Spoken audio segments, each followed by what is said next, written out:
Hey guys, welcome back to the Movie Chicks This Week in Movie News, our third episode and the last episode in the Popcorn Talk AfterBuzz studios. We're going to the new studios next week. It's bittersweet.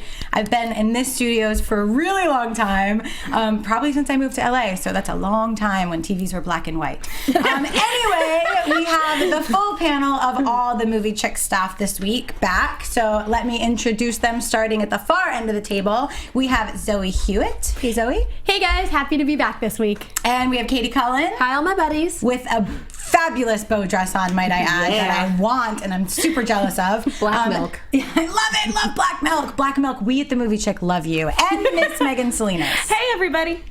All right, guys, we're going to get right into business with the box office breakdown.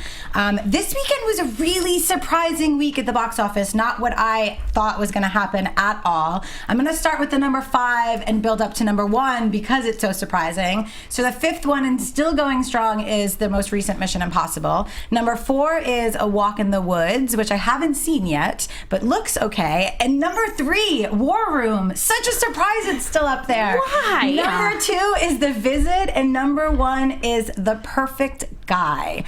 Anybody else really surprised about these box office numbers this week? Not for The Visit. Really? I have heard so many people say so many good things about that movie, surprisingly good, that I'm not surprised that word of mouth got out and people went for it. See, but I thought that one was going to be number 1. I really thought The Visit was going to be number 1. Well, and I thought The Perfect Guy would have gone a little bit lower. I mean, I'm happy for it.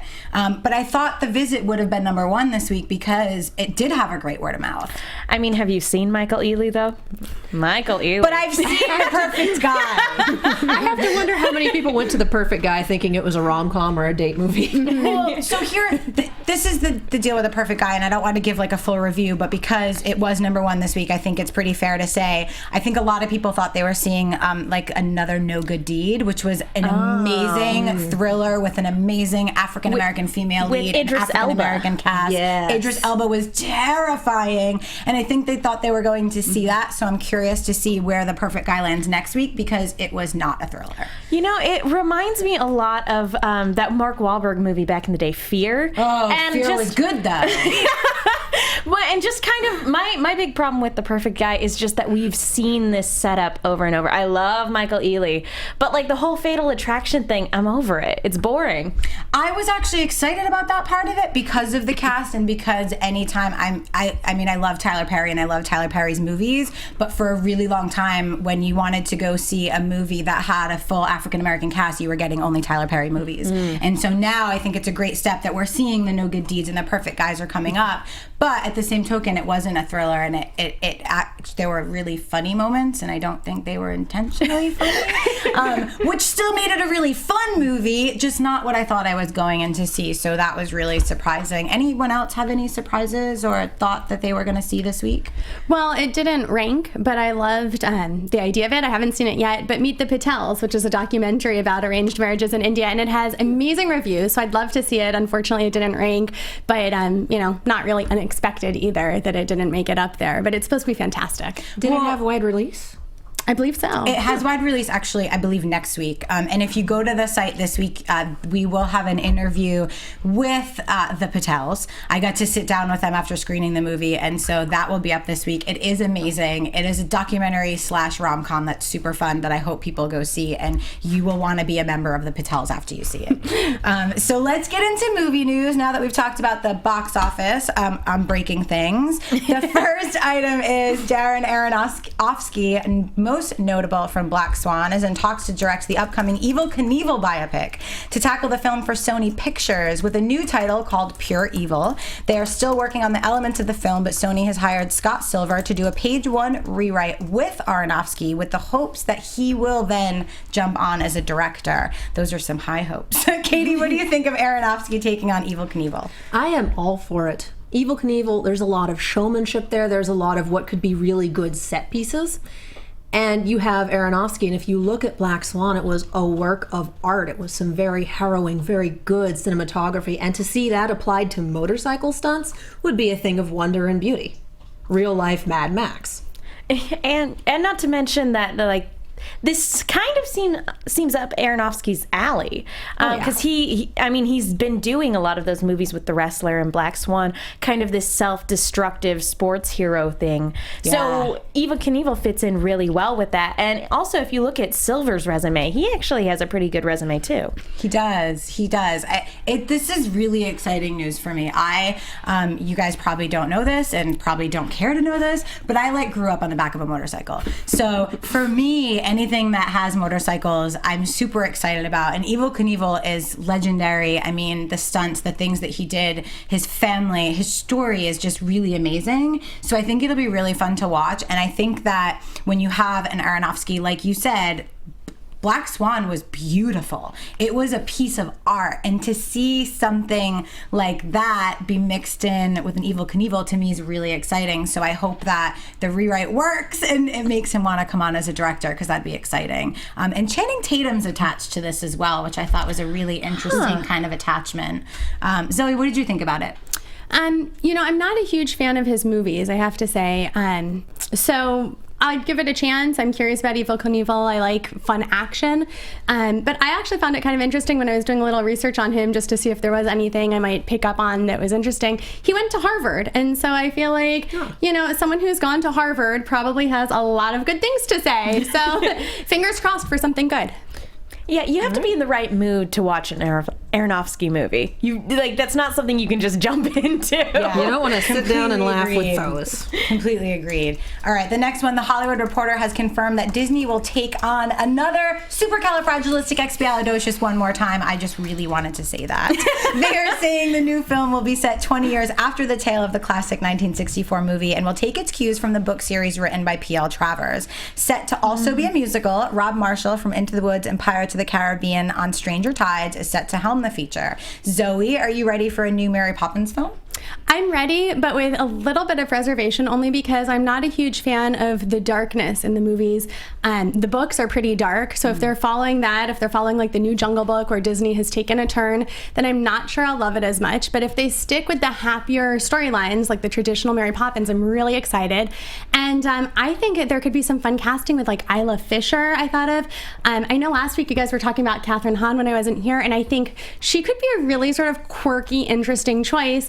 And then the other person who I thought could be like totally interesting out of nowhere, maybe Marion Cotillard, who could be like a really interesting Julie Andrews type, Mary Poppins. So I also saw someone mention Dan Hathaway online, and I think she could do a nice job too. So I'm really excited about it, and I'm excited about the new songs too. I love the music of Disney. Was there an SNL sketch that had Anne Hathaway? I couldn't tell you off the top of my head. She's done the role before, but as a form of parody, so it's not too far of a stretch to say that, hey, maybe we could bring her in.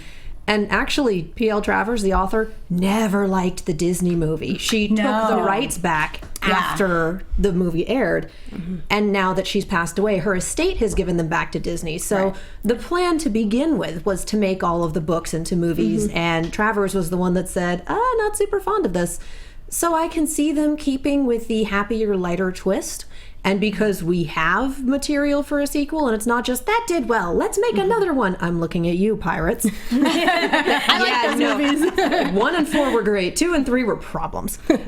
I, cautiously optimistic. I'll give it that. I'm sorry if I can just jump in again. One where I thought, Lady Gaga killed it with this song. So maybe Lady Gaga, she's in the new American Horror Story TV show. So I cried so hard when she sang that, by the way. She was amazing. And then when Julie Andrews came, I cried so hard. Okay, I digress. What do you think? For the viewers missing context, Lady Gaga did a Sound of Music medley at the Oscars last year, and she is classically trained, and her opera voice is amazing. It is. So I have a lot of mixed feelings about this because on the one hand, in terms of adaptations, yes, the author was not happy with the Disney adaptation.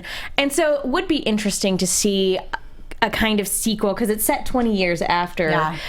So it would be interesting to see a kind of sequel that's kind of closer to the books. On the other hand, it's Mary Poppins, Disney. It's Mary Poppins. Leave it alone. It is fine. It is perfect the way it is. Did you like the one that they just did with Tom Hanks? I don't know why the name Saving is Mr. escaping me. Banks. Thank you, Saving Saving Mr. Mr. Banks. I know thought that it was- wasn't an actual Mary Poppins, but did you like that? It was lovely, and all things considered, in terms of telling a very biased, history of Extremely. the film. Extremely biased. It was a lovely film. Yeah. Like, I cried. I'm not gonna lie. I absolutely cried. And I like the idea of telling the history of it. But come on, Disney, just leave it be. I don't need a sequel. I don't need a prequel. I don't need a reboot. I have so many other of those things. Leave Mary Poppins alone. I'm so excited for this. I'm the only one. I'm so excited for this. I said I am Invalidated by volume. I am so excited. I had to get really loud because that's how excited I was. I think that this is exciting, and for the reasons why you're not excited is because and just like Katie said, the reason why Travis did not like the original is because it was so peppy and happy and colorful and different than what her books were.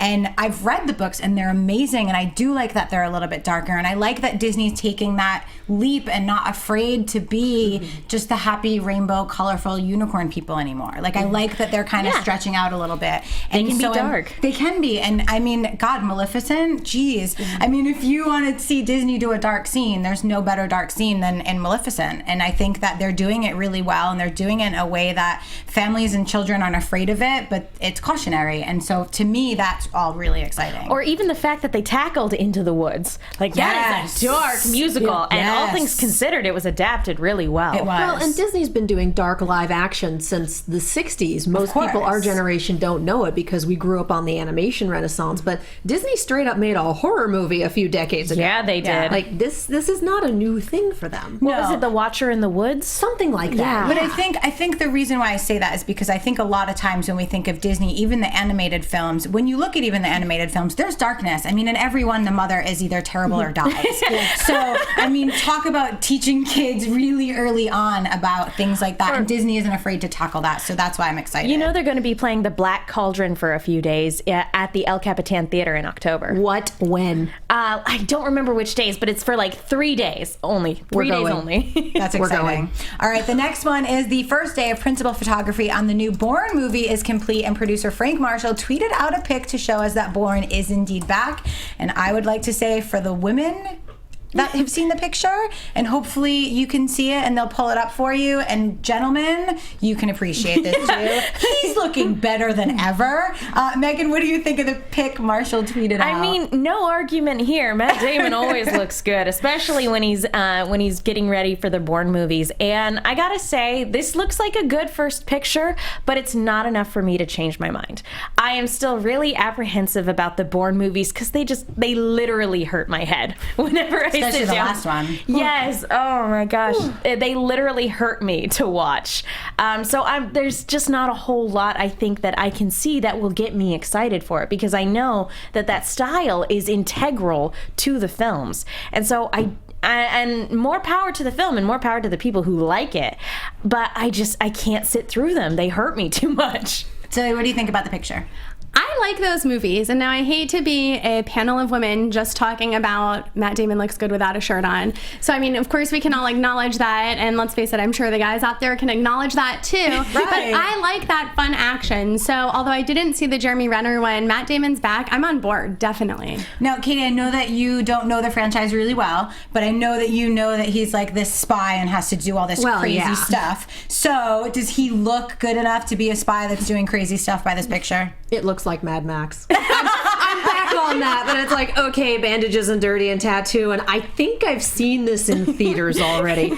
Yeah, he looks good, but it's a giant Kanye shrug for me. Like, that sure is a dirty shirtless dude. Yeah. Next, please. I think the thing that excited me the most about this isn't just the fact that he's shirtless, because, I mean, great shirtless guy. We see lots of them in Hollywood. But the fact that it's him back is really exciting for me, because I do like the franchise. I'm such a big fan of any kind of CIA kind of upheavals and what's going on behind the scenes that we're not seeing, and that could be like Homeland type Espionage. stuff. Love espionage. Love any of that stuff. Thank you for giving me the word that I couldn't find. I was a big fan when Carl Urban was in it.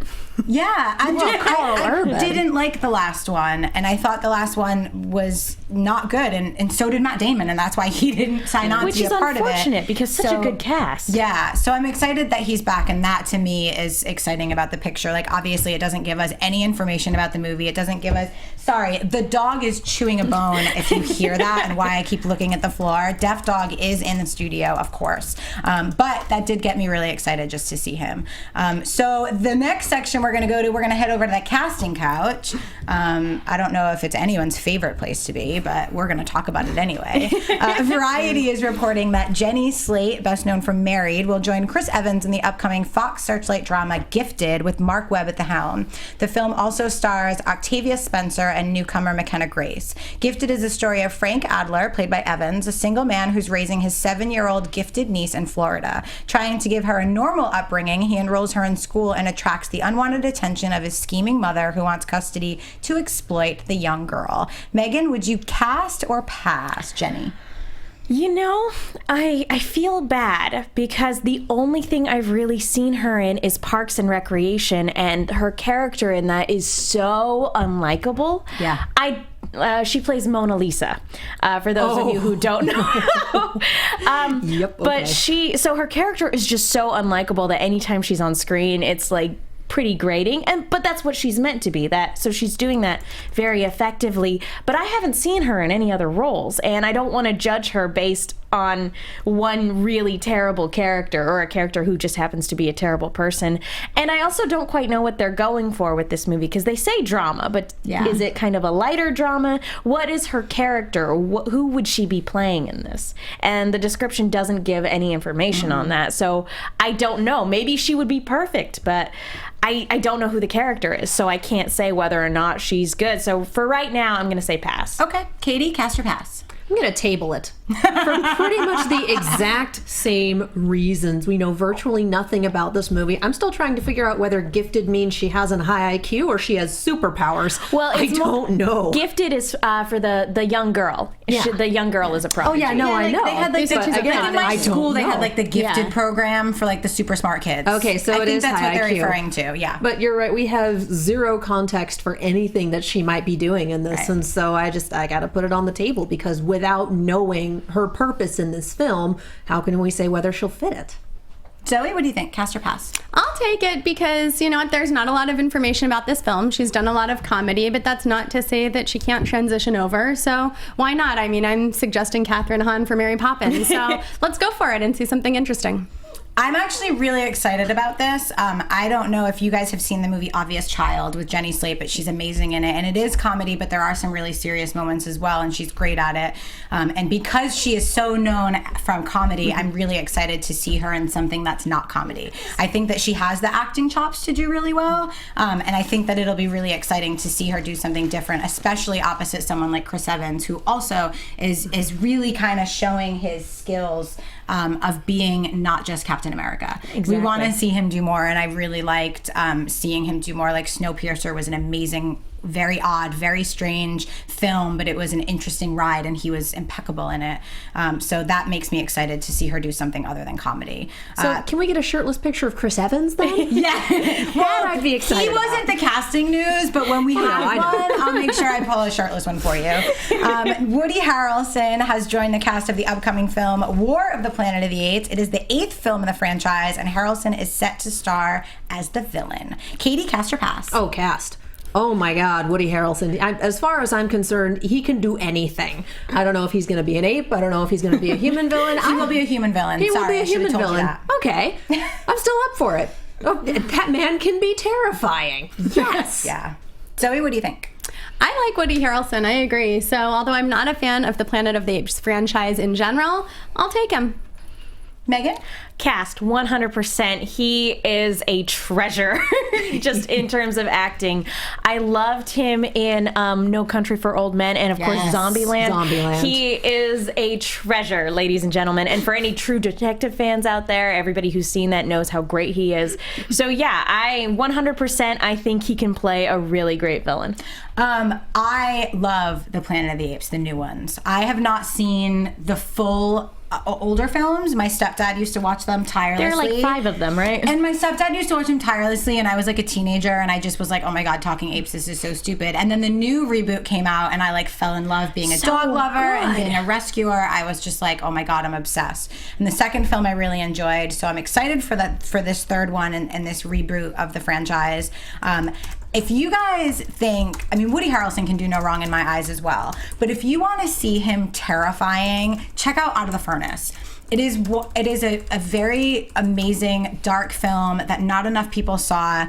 Christian Bale is also in it, and Woody Harrelson is absolutely terrifying in the film. Like, terrifying. Like, when I had to interview him, I was actually afraid to talk to him because he scared me so much. And he laughed because his wife actually said, maybe you shouldn't take this role because it's kind of like too scary. Like, people might think it's too scary. And it was too scary, but he was absolutely amazing. So I'm really excited to see him star as the villain. Variety is reporting that Patrick Dempsey will join Bridget Jones's Baby, the third films in the Jones franchise. Plot details are vague, but we do know that both Zellweger and Colin Firth will return to reprise their roles. Sharon Maguire, who was the director of the first film, will return to the director's chair for this one. Obviously, we know that they're having a baby in this film, but that's all we know. So do we cast or pass Zoe Dempsey joining the cast? It's hard for me to vote in on this because I did not love the book. It was disappointing, and it's surprising Colin Firth is coming back because he's dead in the book, and that's not a spoiler. That happens really early on. So, I like Patrick Dempsey. I actually used to work for his manager, so I knew him years ago, and great. I'm happy for them that he'll be in what's sure to be a big film, but I'm not sure I'll be at the film. Katie? Oh, go ahead, Megan. I was just going to say, Mr. Darcy's dead? What? That's how everyone felt when the book came out. That's exactly it. Oh my God. So I'd rather believe that the first 2 books are standalone and the third was like fan fiction. Just because he's coming back for the film doesn't mean he's going to be in it for very long.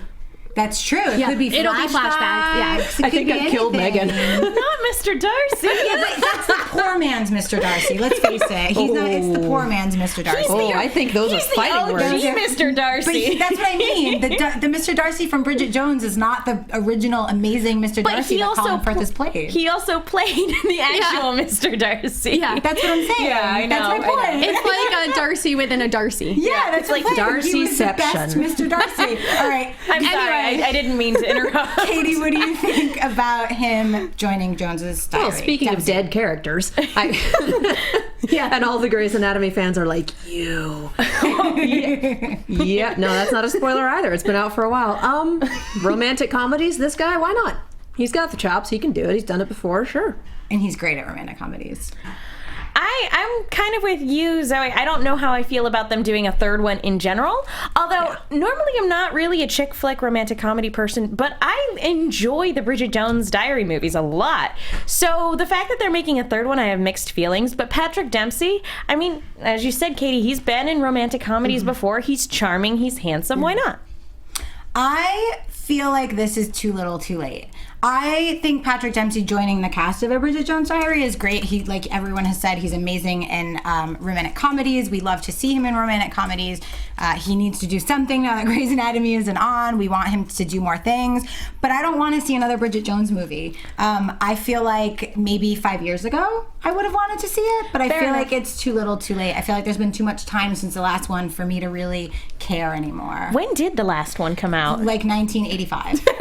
I'm kidding. That's not it. But it was long enough ago that I don't care to see another one. Fair enough. Isn't that before the book came out? Yeah, absolutely. Well, we've got Tony Robinson in the chat room with us, and he said that actually from what he's read, it's going to be based in between books 2 and 3. So Mr. Darcy will be alive, and it's pre-baby, I guess, because number 3 brings the baby. Yeah, I haven't seen anything that has said that, so I'm curious to see if that's what it is, which would be interesting because we do want Colin Firth back. If you're gonna have to watch another Bridget Jones, which fine, it's another romantic comedy, I want him back because he will always be my Mr. Darcy, even though it's the wrong movie. I like the other Mr. Darcy he played better. But Send anyway. us the link, Tony. Actual Pride and Prejudice. Yes, I want real Mr. Darcy. All right, Ronda Tony, Rousey. send us the link where you found this information. Yeah, because we'd please love do. to See see if it's it. a credible site as well, because we try to only pull from sites that we know aren't rumor mills. So if we'd like to see if it's not a rumor mill site. Ronda Rousey lands the lead in MGM's reboot of the classic 80s movie Roadhouse. Rousey will take on the role that Swayze made famous, and if you don't remember the original, Swayze was hired as a bouncer to clean up the rowdiest bar in Missouri, the Double Deuce.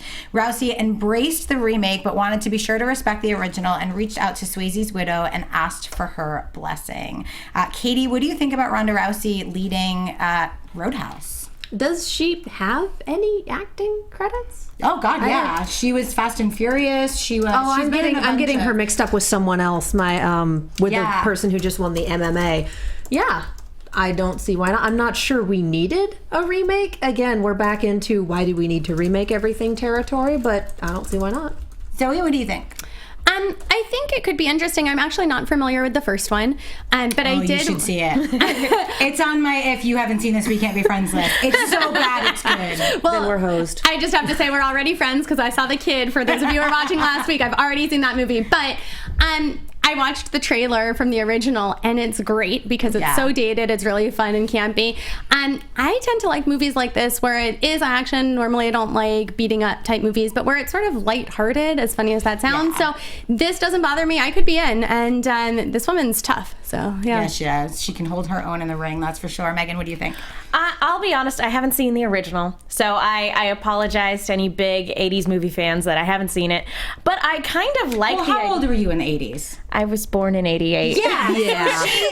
Come on. We won't hold that against you.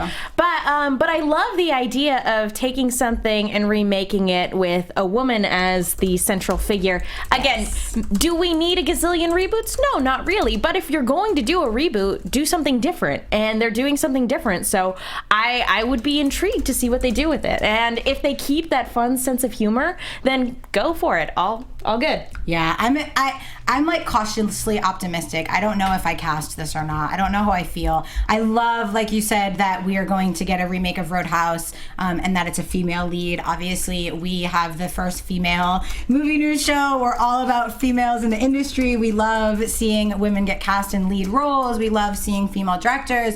And I think Ronda Rousey can kick ass, no doubt. But does she have the acting chops?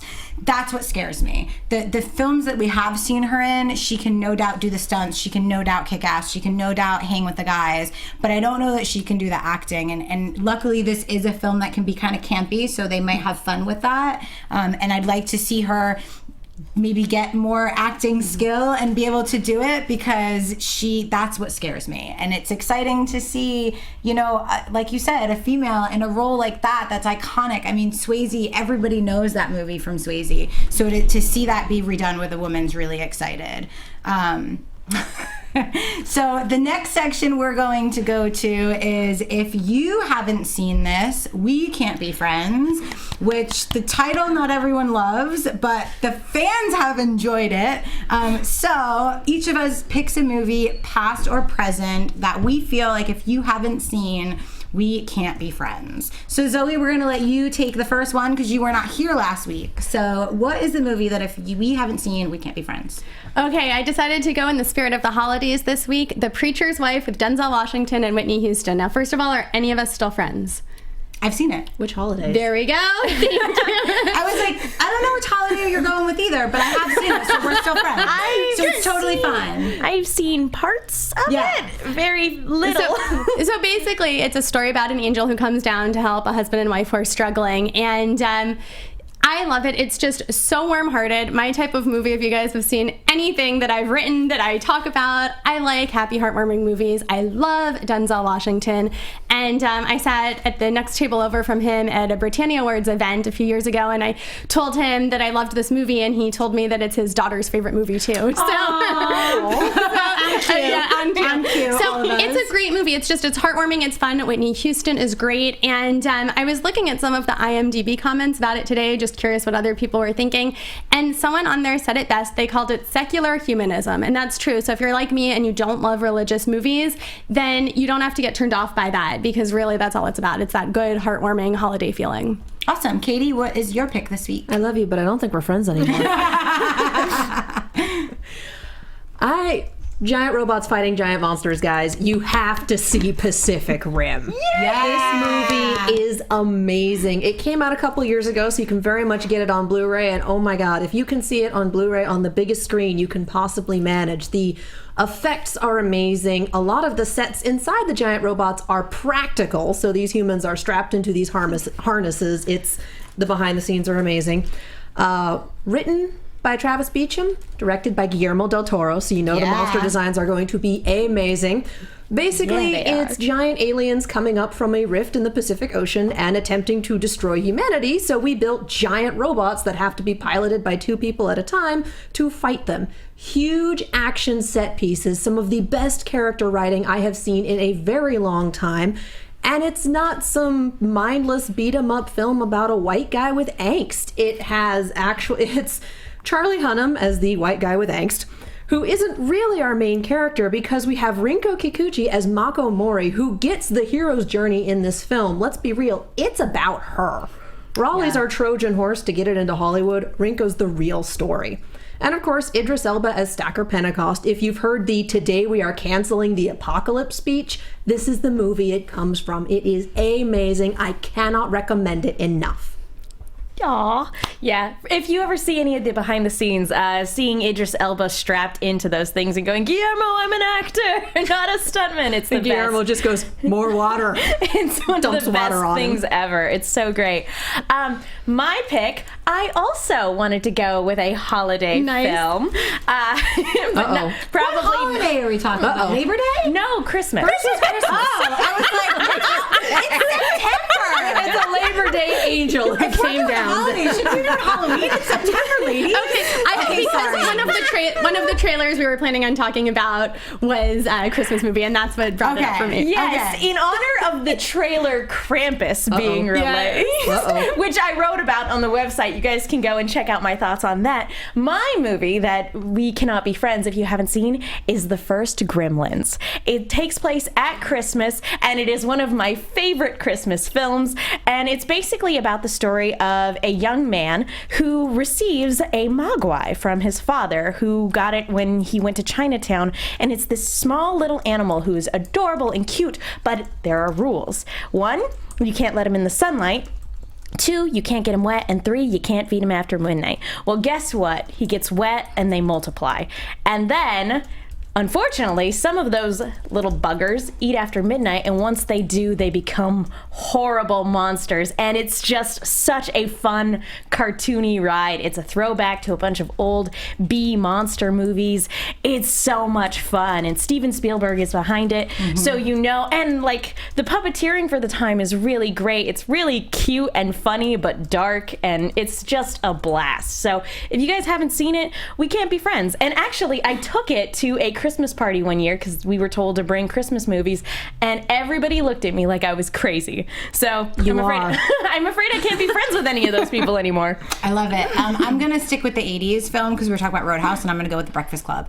If you have not seen The Breakfast Club, we cannot be friends because John Hughes is legendary, and The Breakfast Club is one of my favorite movies. I have a list of favorites, which is far too long, but it is on my absolute favorite list about a bunch of kids that are completely different in high school that all get detention and have to spend Saturday afternoons together, and what they learn about each other. And it's funny, it's fun, it's heartwarming. There's amazing life lessons like every John Hughes movie, and you can relate to a character in the film. No matter who you are, no matter where you're from, you can relate to a character, and you can have a lot of fun with the movie. And I love that Pitch Perfect did a little throwback to it. Just gonna It's ask. one of my favorite scenes in Pitch Perfect, and it's one of the reasons why I loved it so much, because Pitch Perfect reminded me a lot of the 80s John Hughes movies. But if I'm gonna have to pick one of my favorite John Hughes movies and a movie for this, we're going to go with Breakfast Club.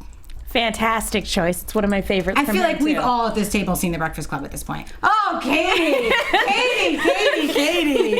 All right. Well, Don't you forget I about had me. trouble with movies that came out before I was born. Yeah, but it's a really good one. Before I was born. Don't admit It's- that. I'm there like- are some great movies that came out before all There's of us some were really born. great, especially the 80s. The 80s were a great time for movies. I'm not saying there's anything wrong with them. I'm just saying they happened before I came into the world. The odds of me seeing them are not as high. No, Audrey Hepburn, Marilyn Monroe. Okay, I digress. We're going to go to the trailer park next and talk about a couple trailers that came out this week. And because the ladies have already mentioned it, the first one we're going to talk about is Krampus. Oh, heck yes. Oh, Take it, Megan. I am so excited for this movie. Do we have a synopsis to read, or should I just kind you of go can into do it?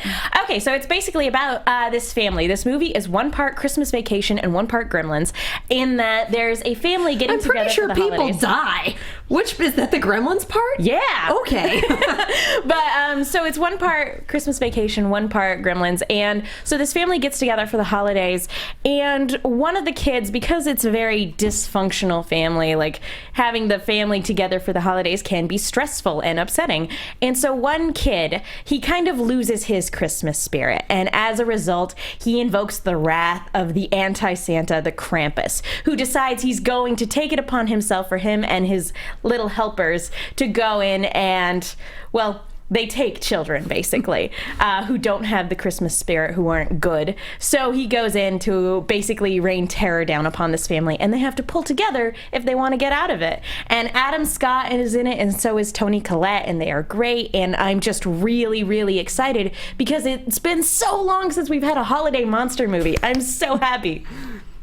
It's a horror movie. I'm not going to see it. I definitely watched the trailer and was having Five Nights at Freddy's flashbacks at one point with the music box, just like nothing good comes out of music boxes in horror scenarios. Nothing. And then we had the clown with the predator mouth, and I just kind of went, there is no way. It's going to be so good. Megan, you are going to see this on your own. I am not going. It looks really good, but that doesn't mean it's my speed. I won't sleep. No, me neither. So what do you think? Even if I liked horror movies, I wouldn't be there for this. I like my Christmas spirit more in the vein of Elf. I like Elf. Elf's great. I almost couldn't finish the trailer once I saw the clown because I am absolutely petrified of clowns. I will completely admit it. They scare me. I have nightmares. I don't like them. I run, I scream, I cry. All of the above happened. So I will not be seeing this. With that said, it looks amazing. Like Yeah. it looks like it's done really, really well. And for fans that enjoy those kind of movies, this girl right here, it looks like it's going to be really good. So the next trailer, which is kind of a teaser trailer, which I know we all said we hate, but we are going to talk about it anyway, is Allegiant. What did you ladies think? I was kind of annoyed that half of the trailer was just a recap of the other films. I mean, because you have certain expectations when the trailer is 2.5 minutes. Yeah. And then half of that time is taken up by recap. Although I will say, Allegiant is my least favorite of the trilogy. So I know that I'm going to have particular issues with the film as a whole, but I was very impressed with the way they adapted Insurgent. So I'm willing to kind of roll with this one. Katie? I've only read the first 2 books in the trilogy, and I just never got around to watching the movie adaptation, so I can't speak as to whether they adapted this well or whether it looks promising, but it's your usual dystopian teenager, whatever. So if that's your speed, hey, go for it. I can't say whether I'll be seeing it or not. Zoe? I'm a big fan of young adult movies and novels.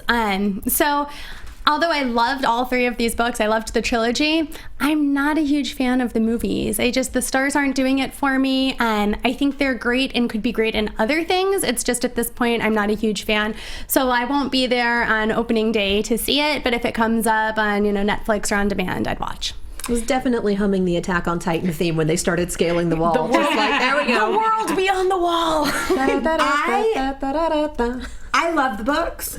This actually, people are gonna hate me as soon as this comes out of my mouth, and it's okay. I actually like this book trilogy better than Hunger Games. How dare you? I know, and I love Hunger Games, but I like this book trilogy better because I like the ending better. I think the ending of this trilogy is much more realistic. And that's how I feel. And so I was really excited about these movies, but I don't love the movie adaptations either. I think that if you take the movies separate from the books, they're great as standalone movies, and they could be enjoyed that way, but reading the books, I had a hard time really loving the movies. Well, they're very different. They're very distinct. They're very different. And there were parts and characters of the book that made the story so much more rich and amazing that they just completely left out in the film. Yeah, they glossed over it at the best. Yeah. But I do, I'll definitely still see it opening weekend because I'm really excited about it. It's so funny that you say that you like the ending better because that's what lost it for me. Just because I haven't read it doesn't mean I don't know how it I know. I was like, let's not spoil the ending, even though it's a book and it's out there. Let's we'll not have a spoil discussion the after the show. But that's exactly my favorite part. Okay, and the last trailer that we're going to talk about this week is Jungle Book, which I think everyone has already kind of mentioned talking about, so I feel like we definitely should address that. So, Megan, what did you think of Jungle Book? Well, I was very apprehensive when they announced that they were going to be remaking this movie or rebooting it, because I actually really liked the live-action adaptation that they did back in the 90s. Yeah. I was a kid. I thought it was enjoyable. I thought it was exciting. So when they said that they were doing another live-action reboot, I was like, oh, no, not another one. But this is a very well put-together trailer. It was exciting. The visuals look really good. My one complaint is that watching the movie in the theaters, I'm probably going to be like, there's way too much CGI. But I think this trailer is a very good trailer. Whether or not I'm going to enjoy the movie, I'm going to reserve judgment, but this trailer is amazing. Katie, what did you think? Honestly, I thought that the CGI and the live action blended pretty well, at least in the trailer. So we'll see how it looks on the big screen when it's a little easier to discern that. ScarJo as Ka. Sign me up. Mm-hmm. Yes. Yeah, that's an exciting casting. Zoe, what did you think? Like with Mary Poppins, keep my Disney movies happy. And I'll take the original animated one. I think Disney has done it well. They've got a brand. It's the happy brand. And I like the happy brand. If I want a dark movie, I'll go somewhere else. So Jungle Book, I'll take the cartoon. I will say, Bagheera is one of my favorite Disney characters. So if they can do him well, then I will be okay. Bagheera is just the disappointed dad of Disney He's canon, so and cute, I love it. I am so excited about this movie. I agree. ScarJo is just like, seeing the trailer got me so excited because we've been talking about this movie just in the industry for so long, and the castings were such a surprise to people and they were not always on board, and so to see this put together, it was such an amazing trailer. It got me so excited. Most of us know the story of the Jungle Book, so we're not going to see the story, we're going to see the new adaptation, and this to me looks new and fresh and exciting, and the cast is just impeccable, and I agree that I think the CGI looked in the trailer, on my computer screen, it looked and blended really, really well, but as we all know, that doesn't always happen when we get to the big screen, so it'll be interesting to see that for sure. Do we have a breakdown of who's playing who? I don't have it. I didn't write it down with the trailers, but we can definitely post that this week on the site, or if you... I can pull it up right now. I was going to say, I'm guessing Bill Murray is playing Baloo. That's my guess. ScarJo is Ka. Idris Elba is Shere Khan. Yes. Perfect. I knew that one. Yeah. Bill Murray is Baloo. Ben Kingsley is Bagheera, and Christopher Walken is King Louie. Okay, that makes sense. It's exciting to see that kind of a cast we for have the Jungle Book. Lupita Nyong'o in there as well. Yeah. Yes. Yeah, and she's an actress that I can't wait to see more from, so it'll be really exciting. I'm really excited to see this film, and like you said, it was a trailer that was done really, really, really well. Mm-hmm. Before we leave you guys and girls this week, thank you, all of you who are in the chat boards. If you are watching us live, Zoe's been in there typing tirelessly to you. You can probably hear her clicks going on through the show. But we want to make sure each week there's somebody always in the chat room to talk to you guys live, because we are happy that you guys are there. We, of course, want to thank Popcorn Talk Network for letting us shoot in this amazing studio. And make sure you check out Popcorn Talk Network, because we do Movie Chick quick reviews there, where they're spoiler-free movie reviews in under 5 minutes. I know know that Zoe has one coming up. I have a few. And we have a new girl writer that's covering things for us named Anastasia. She's coming in and covering it as well. And she just got to sit down with Eli Roth for The Green Inferno this week. And that interview will be up on the site this week. And it's a really great interview. And she's excited to come and meet you guys. So make sure you check out those quick reviews on Popcorn Talk Network. Also, make sure you're going to the website, www.themoviechick.com, and it's 2Ks like me, because when I started, it was just me, and now there's lots of us, which is very exciting, thanks to you guys who have tuned in to the site each week. The last thing we, of course, want to tell you is what's coming out this week and what we're excited to go see. So the three big ones for me are definitely Black Mass, The Maze Runner, Scorched Trials, and Everest, which doesn't have as big of a release as I thought it would. And then also Sicario has a small release this week and then opens wider next week. So Sicario is actually opening this week in small cities. So are you guys excited to see any of these films this week coming out? Or Everest looks like it's going to be a visual feast. It looks exciting. It's got a great cast. That's the one I'm most excited to see. Maze Runner, again, most of these young adult novel adaptation movies are starting to look the same, so I'm not as excited, but I'm sure it'll be good for fans of the franchise. Black Mass and Sicario, I'm not a huge fan of like crime movies, but both of these movies have such good casting choices. Yeah. It's hard not to be like, okay, I'm intrigued. Katie, how about you? Anything you're excited for? Not super. I am so far behind on my theater movies. I still have to see The Man from U.N.C.L.E. So that's at the top of my list. Zoe, how do you feel about the movies coming out this week? You know, the movies this week are fine, but I have to say I'm most looking forward to the end of the month because I love Anne Hathaway and The Intern is coming out. So I'm really excited about that. And I'm excited to see her go back to those movies because that's what she's great at. I miss her in the movies like The Devil Wears Prada. I don't like when she takes on the super serious roles because to me she just can't hack it yet. I mean, I think that she can get there eventually, but to me she still looks so young and fresh that I like to see her in these kind of roles, so I'm really excited about it. No, it's good casting. It's great casting, and I'm actually really excited about all four of these movies. I'm actually going to see Everest as soon as I leave you ladies tonight, so I'm really excited about that. And, you know, it's funny that you said that about The Maze Runner because I did not read the books, and I did not see it when it came into theaters because I thought exactly that it looked like every other YA movie that was coming out, and it's playing on like HBO or Showtime right now, and there was a night where I couldn't sleep, and so it was on, and I was like, it's 3 a.m., what else is there to do? The pig wouldn't sleep. I was like, let's watch a movie. It was really good. Like, I was surprised at how good it was, and I'm really picky with my YA dystopian movies because I am, even though I'm way too old to be, I am the YA queen. I love that stuff, and so that is amazing. And Black Mass just looks, I mean, it looks phenomenal. And Sicario, Emily Blunt, for sure. I am obsessed with her these days. Like, from I want to call it Live, Die, Repeat all the time. Edge of Tomorrow. I mean, she's just come so far as an actress from The Devil Wears Prada. Into the Woods, she can cover everything and she's doing everything. So I'm really excited. And she's talked so much about how excited she is about this movie that it makes it exciting to see a great female kick-ass lead again. And Everest, like you said, cinematically looks beautiful. Like they're having a special on, I think it's HBO right now, that it's a behind the scenes, and they filmed on Everest. These guys were doing what they did in the movie. They were getting motion sickness. They were getting headaches. There were days that they didn't remember their lines because they had such bad, what is it Oxygen. called? Yeah, they couldn't get oxygen. They had altitude sickness. And the director, who is just amazing, said to them, like, this is no acting days. We don't want acting. We want you to show us what you're feeling right now because that's going to come across.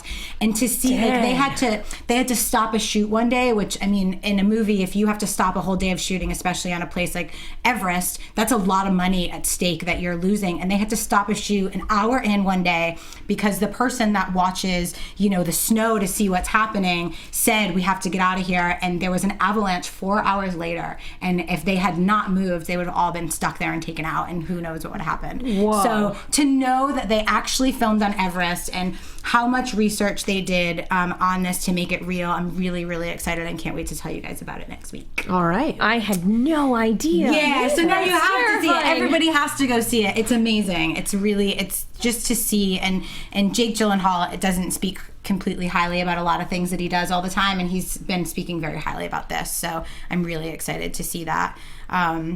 And everyone told us what they thought, and that's it for this week, guys. 3 episodes in. We're super excited.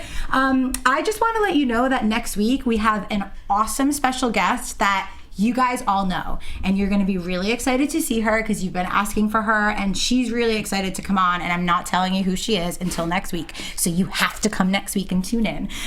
Ladies, I want you to tell them where they can follow you and find you. Zoe, we'll start with you.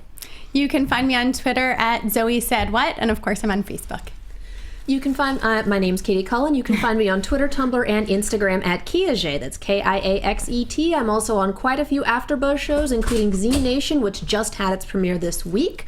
Also, I will not be here next week. I'll be out of town, so there will be a super special, awesome guest sitting in my seat. I'm Megan Salinas. You guys can follow me on Twitter at The Menguin. That's TheMenduin. I am also on a bunch of shows here at AfterBuzz, and also just be sure to check out the articles that we're writing every week, guys. They're always a lot of fun. Yeah, and I mean, Katie literally leaves this show and goes right to another AfterBuzz show. So go to AfterBuzz and you can see her there too, talking about TV, not just movies, as well as Megan.